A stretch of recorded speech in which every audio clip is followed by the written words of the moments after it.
এই কোরবানি কবুল করার মাধ্যমে আপনাকে সৌদি আরবল মিল রাখি মধ্যপ্রাচ্য দেশ কাতারত উদযাপিত মুসলমানর দ্বিতীয় বৃহত্তম ধর্মীয় উৎসব ঈদুল আজহা।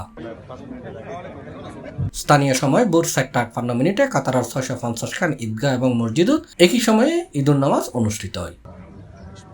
অভিবাসী এবং স্থানীয় নাগরিকলার পাশাপাশি ঈদুর জামাতত অংশ লই কাতারত নেজি বসবাসরত প্রবাসী বাংলাদেশীয় দেশখানত প্রবাসী বাংলাদেশীয়র আলাদা ঈদুর জামাত অনুষ্ঠিত বাংলাদেশ স্কুল অ্যান্ড কলেজের মাঠত ঈদুর নামাজ আদায় করিয়ে দেশত পরিবার পরিজনের লই ঈদ উদযাপন গরিব নফারণে আক্ষেপ প্রকাশ করছি প্রবাসী হলে। কয়েকটা বছরে ঈদ উদযাপন করছি, কোরবানির ঈদ এইমাত্র আমরা কোরবান দিলাম। ইনশাল্লাহ আমি প্রবাসী কাতার প্রবাসী থেকে পক্ষ থেকে সবাইকে বাংলাদেশি ভাইদেরকে সবাইকে ঈদ মোবারক জানাচ্ছি।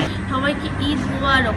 আমি আজকে প্রথমবার কাতারে কোরবানির ঈদ উদযাপন করলাম। বাংলাদেশি যত প্রবাসী কাতারে বসবাস করছেন সবাইকে পবিত্র ঈদুল আজহার শুভেচ্ছা জানাচ্ছি। আর ঈদুল নামাজ শেষে দেশবাসী এবং কাতার প্রবাসী বাংলাদেশীদের শুভেচ্ছা জানিয়ে কাতারত নিযুক্ত বাংলাদেশের রাষ্ট্রদূত মোহাম্মদ নজরুল ইসলাম। সবাই যারা দেখছেন সবাইকে ঈদুল আজহার আন্তরিক অভিনন্দন। আমি আপনাদের মাধ্যমে প্রবাসী বাংলাদেশি ভাই ও বোনেরা যারা আছেন কাতারে তাদের সবাইকে দূতাবাসের পক্ষ থেকে আন্তরিক শুভেচ্ছা জানাচ্ছি। আমি আশা করছি যে এই ঈদ আমাদের সবার জীবনে শান্তি এবং সুখ ও স্বচ্ছন্দ করে নিয়ে আসবে। কাতারত প্রত্যেকবারের মতো এবারও প্রবাসী বাংলাদেশীরা আলাদাভাবে ঈদুল জামাতর অনুমতি দিয়ে আলাদা ঈদ জামাত অনুষ্ঠিত দোহা আবহামুর বাংলাদেশ MHM স্কুল অ্যান্ড কলেজের মাঠত।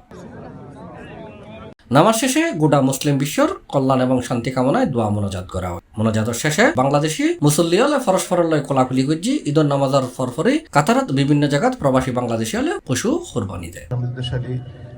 ভবিষ্যতের দিকে এগিয়ে যাবে আল্লাহর ইচ্ছা। C+ চট্টগ্রাম।